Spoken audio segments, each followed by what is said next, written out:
ഒരു KSRTC conductor ബസ്സിൽ നിന്ന് രാത്രി ഇറക്കി വിട്ടു, അതും വിദ്യാർത്ഥിനിയെ. എത്ര 8ാം ക്ലാസ്സിൽ പഠിക്കുന്ന വിദ്യാർത്ഥിനിയെ ഇറക്കി വിട്ടതാരാണ്? വനിതാ കണ്ടക്ടർ. ബാക്കി എല്ലാം കൊണ്ടും ചെലവെല്ലാം ചുരുക്കി കൃത്യം ലാഭത്തിലാക്കി 1 രൂപ പോലും നഷ്ടമില്ലാതെ, വരുമാന നഷ്ടമില്ലാതെ കൊണ്ടുപോകുന്ന മഹൽ സ്ഥാപനമായ KSRTCയുടെ വനിതാ കണ്ടക്ടർ ചെയ്ത പ്രവൃത്തി എന്താണെന്ന് നമ്മൾക്കായി എത്തിക്കുന്നത് പ്രശാന്ത് ശങ്കരമംഗലത്ത്, കൊല്ലത്ത് നിന്നൊപ്പം ആ വിദ്യാർത്ഥിനിയുമുണ്ട്. നമസ്തേ പ്രശാന്ത് ശങ്കരമംഗലത്ത്. ഞെട്ടിക്കുന്ന വാർത്ത, പറയാതിരിക്കാൻ നിവൃത്തിയില്ല. 2 രൂപ ബസ് ചാർജിന് കുറവ് വന്നതിന്റെ പേരിൽ അല്ലേ? പറയൂ, എന്താണ് വിശദാംശങ്ങൾ? അതുപോലെ നമുക്ക് ആ കുട്ടിയുമായിട്ട് സംസാരിക്കണം. പ്രദീപ്, തീർച്ചയായും അത് തന്നെയാണ് വളരെ ഞെട്ടിക്കുന്ന, അതോടൊപ്പം തന്നെ വിഷമമുണ്ടാക്കുന്ന ഒരു വാർത്തയാണ് നമുക്ക് പങ്കുവയ്ക്കാനുള്ളത്. ഒരു കൊച്ചു പെൺകുട്ടി, 13 വയസ്സ്, 8ാം ക്ലാസ് വിദ്യാർത്ഥിനിയാണ്. ആ കുട്ടിക്കാണ് ഇത്തരത്തിലൊരു ദുരനുഭവം ഉണ്ടായിരിക്കുന്നത്. അതായത് രാത്രി ഒരു 6 മണിക്ക് ശേഷമാണ്, 6 മണിക്ക് ശേഷം നേരം ഇരുട്ടുന്ന ആ ഒരു സമയത്താണ് ഇത്തരത്തിൽ ഒരു ദുരനുഭവം ഒരു കൊച്ചു പെൺകുട്ടിക്ക് ഉണ്ടാകുന്നത് എന്നതും ആണ് നമുക്ക് പറയാനുള്ളത്. എന്തായാലും അഴീക്കൽ സ്വദേശിയായ കൊച്ചു വിദ്യാർത്ഥിനിക്കാണ് ഈ ഒരു ദുരനുഭവം ഉണ്ടാകുന്നത്. നമ്മളോടൊപ്പം ആ വിദ്യാർത്ഥിനിയുമുണ്ട്. എങ്ങനെയായിരുന്നു മോളെ ഇങ്ങനെ ഒരു സംഭവം ഉണ്ടായത്? ഞാൻ 6 മണിയുടെ ബസ് കയറിയപ്പോൾ ആൻറ്റി വന്ന് ടിക്കറ്റ് എടുക്കാൻ ഒരുങ്ങി. അപ്പോൾ സ്ക്രീനിൽ 15 രൂപയെന്ന് കണ്ടപ്പോൾ ഞാൻ പറഞ്ഞു, ആൻറ്റി എൻ്റെ കയ്യിൽ ഇത്രയും പൈസ ഇല്ല, 2-3 രൂപയുടെ കുറവുണ്ടെന്ന് പറഞ്ഞ് ഇല്ല, കാർഡ് ഒന്നെങ്കിൽ വേണം അല്ലെങ്കിൽ പൈസ വേണമെന്ന് പറഞ്ഞു. എന്നിട്ട് പെട്ടെന്ന് തന്നെ ആൻറ്റി ബെല്ലടിച്ച് എന്നെ ഇറക്കി വിടുകയായിരുന്നു ചെയ്തത്. പിന്നീട് ആ ഇരുട്ടത്ത്, ആ ചാറ്റൽ മഴയത്ത് നിന്ന് എന്നെ ഒരു അമ്മൂമ്മ, ഞാൻ കരയുന്ന കണ്ട് ഒരു അമ്മൂമ്മ വന്ന് എൻ്റെ അച്ഛൻ്റെ കൂട്ടുകാരനെ വിളിച്ച് കുറേ സമയം കഴിഞ്ഞാണ് എന്നെ വീട്ടിൽ തിരിച്ചെത്തിച്ചത്. ഈ ബസ്സിൽ ഉണ്ടായിരുന്നല്ലോ എന്തെങ്കിലും പറഞ്ഞിരുന്നോ?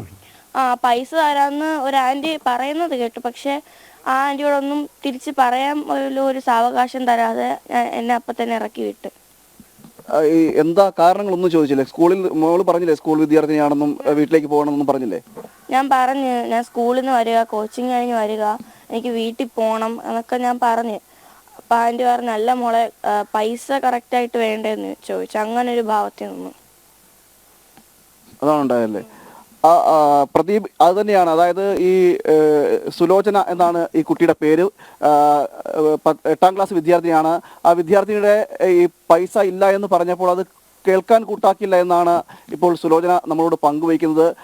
അതായത് പൈസയുടെ കുറവുണ്ടായിരുന്നു എന്ന് പറയുമ്പോൾ അത് കേൾക്കാൻ മനസാക്ഷി കാണിച്ചില്ല എന്നാണ് ഇപ്പോൾ എടുത്തു പറയേണ്ടത്. ഏകദേശം ഒരു 7 മണിയോളം അടുപ്പിച്ച് കുട്ടി അവിടെ ഒറ്റയ്ക്ക് നിൽക്കുന്ന ഒരു സാഹചര്യമുണ്ടായെന്നും സുലോചന നമ്മളോട് പങ്കുവയ്ക്കുന്നു. അതോടൊപ്പം തന്നെ സമീപ പ്രദേശത്തുണ്ടായിരുന്ന ഒരു സ്ത്രീയാണ് പിന്നീട് കുട്ടി കരയുന്നത് കണ്ട് ബന്ധുക്കളെ വിളിച്ചു വരുത്തുകയും വീട്ടിലേക്ക് പറഞ്ഞു വിടുന്ന ഒരു സാഹചര്യമൊക്കെ ഉണ്ടായത്. എന്തായാലും കുട്ടിയുടെ അമ്മയും നമ്മളോടൊപ്പം ഉണ്ടായിരുന്നു. ശ്രീവള്ളി എന്നല്ലേ പേര്? ഈ എത്ര മണി, 7 മണിയോട് അടുപ്പിച്ചല്ലേ മോൾ എത്തുമ്പോൾ? മോള് വരുമ്പോൾ 6:45-7 മണിയായി. സമയം ഞാൻ കറക്റ്റ് നോക്കിയില്ല. എനിക്ക് സുഖമില്ലാത്തതുകൊണ്ട് എൻ്റെ വീട്ടിലായിരുന്നു. ഞാൻ എന്താ മോള് താമസിക്കുന്നതെന്ന് അറിയാൻ വയ്യാതെ ടെൻഷൻ അടിച്ച് ഇരുന്നപ്പോഴാണ് ഇങ്ങനെ കരഞ്ഞോണ്ടാണ് എൻ്റെ മോള് വന്നിട്ട് പറഞ്ഞു. ഞാൻ ചോദിച്ചു, എന്താ മോളെ കരയുന്നത് എന്താന്ന് ചോദിച്ചപ്പോൾ പറഞ്ഞ്, അമ്മ ഇങ്ങനൊരു ബസ്സിൽ ഇങ്ങനൊരു സംഭവം ഉണ്ടായി. ഞാൻ ചെന്തായിരുന്നത്, എൻ്റെ കയ്യിൽ ഇച്ചിരി പൈസ കുറവുണ്ടായിരുന്നു, എൻ്റെ ബാഗിൽ നിന്ന് പിള്ളേരാരോ എടുത്ത്, അതുകൊണ്ട് അതെന്നെ ആൻറ്റി ഇറക്കി വിട്ടെന്ന് പറഞ്ഞാൽ ഇറക്കി വിട്ടോ മോൾ? അതെന്താ അങ്ങനെ? അതെൻ്റെ പൈസ കുറവുണ്ടെന്ന് പറഞ്ഞതുകൊണ്ട് അമ്മ അങ്ങനെ ഇറക്കി വിട്ടോന്ന് പറഞ്ഞ്. അപ്പം എൻ്റെ മോടെ സങ്കടം കണ്ടിട്ട് എനിക്ക് സഹിക്കാൻ പറ്റിയില്ല. പക്ഷെ ഇനി അതുകൊണ്ടാണ് ഞാൻ ഇതിന് മുതിരുന്നത്. ഇനി എൻ്റെ മോക്കെന്നല്ല, ഒരു കുഞ്ഞിനും ഈ ഒരു അനുഭവം ഉണ്ടാകാൻ പാടില്ല. അതുകൊണ്ട് ഇനി എന്താ തുടർന്ന് നിങ്ങൾ ചെയ്യാൻ പോകുന്നത്? ഞങ്ങൾ ഡിപ്പോയിൽ പോയി പരാതി കൊടുക്കുക, എന്നിട്ട് അവരായിട്ട് എന്താണെന്ന് വെച്ചാൽ ചെയ്യുക. ഡിപ്പോയിലെന്നല്ല, വേണ്ട കാര്യങ്ങളെല്ലാം ഞങ്ങൾ ചെയ്യും. ഈ ബസ്സിലെ കണ്ടക്ടറെ തിരിച്ചറിഞ്ഞിട്ടുണ്ടോ? ബസ്സിലെ കണ്ടക്ടറെ തിരിച്ചറിഞ്ഞിട്ടുണ്ട്. നമ്മൾ കണ്ടില്ല, മോളെ കണ്ടിട്ടുള്ളൂ, ഞാൻ കണ്ടില്ല. പക്ഷെ അവർ വിളിച്ച് കാര്യങ്ങളൊക്കെ ഇങ്ങനെ സംസാരിച്ചിട്ടുണ്ട്. അപ്പം അന്ന് അവിടെ ഡിപ്പോയിൽ ചെല്ലാൻ പറഞ്ഞ് നമ്മളിന്ന് ഡിപ്പോയിൽ പോകുന്നുണ്ട്.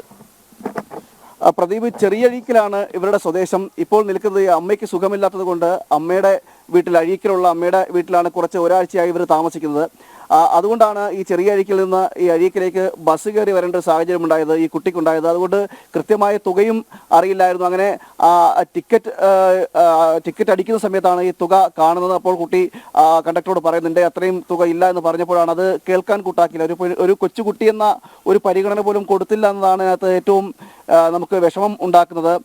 മാത്രമല്ല വഴിയിൽ ഇറക്കി വിടും. നമുക്കറിയാം സർക്കാരൊക്കെ പറയുന്നുണ്ട് ഈ ഇത്തരത്തിൽ ഇത്തരത്തിൽ സ്ത്രീകളെ ഒന്നും അങ്ങനെ വഴിയിറക്കി വിടാൻ പാടില്ല എന്ന് സർക്കാർ തന്നെ അല്ലെങ്കിൽ പറയുമ്പോഴാണ്, അല്ലെങ്കിൽ ഗതാഗത മന്ത്രി തന്നെ പറയുമ്പോഴാണ് ഇത്തരത്തിലുള്ളൊരു ദുരനുഭവം കുട്ടിക്ക് ഉണ്ടാകുന്നതെന്നാണ് എടുത്തു പറയേണ്ടത്. എന്തായാലും വലിയ ഒരു ബുദ്ധിമുട്ട് കുട്ടിക്ക് ഉണ്ടാവുകയും ഏറെ നേരം വഴിയിൽ നിന്ന് കരയേണ്ട സാഹചര്യമൊക്കെ ഉണ്ടായി. പിന്നീടാണ് മറ്റുള്ളവരൊക്കെ കൂടി വീട്ടിലേക്ക് എത്തിക്കുന്ന ഒരവസ്ഥയുണ്ടായത്. വീട്ടുകാരും ഈ കുട്ടി വൈകിയത് കൊണ്ട് തന്നെ വിഷമിച്ചിരിക്കുകയായിരുന്നു. എങ്ങനെ എന്താണെന്ന് അറിയില്ല, മൊബൈൽ ഫോണൊന്നുമില്ല, 13 വയസ്സുള്ള ഒരു പെൺകുട്ടിയാണ്, സ്കൂൾ വിദ്യാർത്ഥിനിയാണ്. അപ്പോൾ അങ്ങനെ വിഷമിച്ചിരിക്കുന്ന ഒരു സാഹചര്യം ഉണ്ടായിരുന്നു. എന്തായാലും അതിനുശേഷമാണ് ഇങ്ങനെ ഇത്തരത്തിൽ മറ്റുള്ളവർ കൂട്ടിക്കൊണ്ട് വീട്ടിലേക്ക് കൊണ്ടുവരേണ്ട ഒരു സാഹചര്യം ഉണ്ടായിരുന്നു. എന്തായാലും വലിയ ഒരു ക്രൂരതയാണ് ഇവരുടെ വാക്കുകളിൽ നിന്ന് നമുക്ക് മനസ്സിലാക്കാൻ കഴിയുന്നത്. ഒരിക്കലും അങ്ങനെ ചെയ്യാൻ പാടില്ല. അഥവാ അത്തരത്തിൽ തുക കുറവുണ്ടെങ്കിൽ പോലും അതിനൊരു മാനുഷികമായ പരിഗണന കൊടുക്കേണ്ടിയിരുന്നു. ആ പരിഗണന ഒരു വനിതാ കണ്ടക്ടറാണ് ചെയ്തതെന്നാണ് ഇപ്പോൾ നമുക്ക് മനസ്സിലാക്കുന്നത്. ഈ കുട്ടിയിൽ നിന്ന് തന്നെ മനസ്സിലാക്കാൻ കഴിയുന്നത് ഒരു വനിതാ കണ്ടക്ടറുടെ ഭാഗത്തു നിന്നാണ് ഇത്തരത്തിലൊരു ദുരനുഭവം ഉണ്ടായിരിക്കുന്നത്. അതൊരിക്കലും അത്തരത്തിൽ ഉണ്ടാകാൻ പാടില്ലാത്ത ഒരു സംഭവമാണ്. എനിക്ക് പറയാനുള്ളത്, എൻ്റെ മോള്, ഈ കൊച്ചുമോള് കരുനാഗപ്പള്ളി പഠിച്ചുകൊണ്ട് ഇതുപോലെ ബസ്സിനകത്ത് കയറി വന്ന് കരുനാഗപ്പള്ളി ഏതെങ്കിലും ഭാഗത്ത് ഇറക്കി വിട്ടാൽ ഞങ്ങളുടെ അവസ്ഥ എന്തുമായിരിക്കും? എനിക്ക് 67 വയസ്സുണ്ട്. ഞാൻ ഈ കൊച്ചുമോക്ക് വേണ്ടി ഇപ്പോഴും ജീവിച്ചുകൊണ്ടിരിക്കുന്നത്. എന്നുവെച്ചാൽ അതുപോലെ ഞാൻ ഇന്നലെ കുഞ്ഞിനെ കൊണ്ടുവന്നതിനായിരുന്നു എൻ്റെ മുട്ടുവേദന കൊണ്ട് വയ്യ, ഞാൻ ഇരുന്നതിൻ്റെ പുറത്താണ് കുഞ്ഞിനെ വരാൻ പറ്റായിരുന്നത്. അപ്പോൾ എപ്പോൾ വരും എന്ന് ചോദിച്ച് ഞാൻ തിണ്ണെ തന്നെ ഇരിക്കുമ്പോഴാണ് കുഞ്ഞ് 7 മണി കഴിഞ്ഞ്, എൻ്റെ മൊബൈലുണ്ട്, ഞാൻ നോക്കുമ്പോൾ 7 മണി കഴിഞ്ഞാണ് കുഞ്ഞ് കരഞ്ഞുകൊണ്ട് അകത്ത് കയറി എന്താ എന്ന് ചോദിച്ചിട്ട് ഏങ്ങലടിച്ച് കരഞ്ഞുകൊണ്ടിരിക്കുക.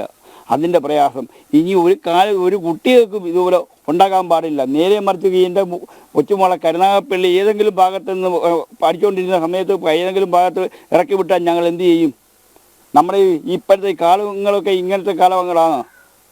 ഇപ്പോൾ 6 മാസമാകുന്ന 1 വയസ്സാകുന്ന കുട്ടികളെ കൊണ്ടുപോയി ഈ പറ്റുന്ന നാടല്ലേ ഇത്?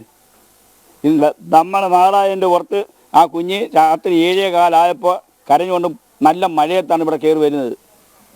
തീർച്ചയായിട്ടും പ്രശാന്ത് അവിടെ തുടരുക. ഇവർക്ക് പറയാനുള്ളത് വളരെ വിശദമായി തന്നെ എടുത്ത് അയക്കുകയും വേണം. ഇതിൽ ഉയരുന്ന ഒരു വലിയ ചോദ്യം എന്നുള്ളത്, ഒന്ന് അവരോട് പറയാനുള്ളത് ഡിപ്പോയിലേക്ക് വിളിപ്പിച്ചിട്ടുണ്ടെന്നാണ്. അതായത് KSRTC ഡിപ്പോ പോലീസ് സ്റ്റേഷനാണ്, അവിടേക്ക് വിളിപ്പിച്ചിട്ട് നീതിന്യായം നിർവഹിക്കാനായിട്ട് ഡിപ്പോയിൽ പോകരുതെന്നാണ് എൻ്റെ ഒരു വ്യക്തിപരമായ അഭിപ്രായം. പകരം ചെയ്യേണ്ടത് മന്ത്രി KB ഗണേഷ് കുമാർ ഉണ്ടല്ലോ, മന്ത്രിക്ക് പരാതി നൽകൂ. ഇമെയിലായോ ഫോണിലോ ഏതെങ്കിലും രീതിയിൽ മന്ത്രിക്ക് പരാതി നൽകൂ.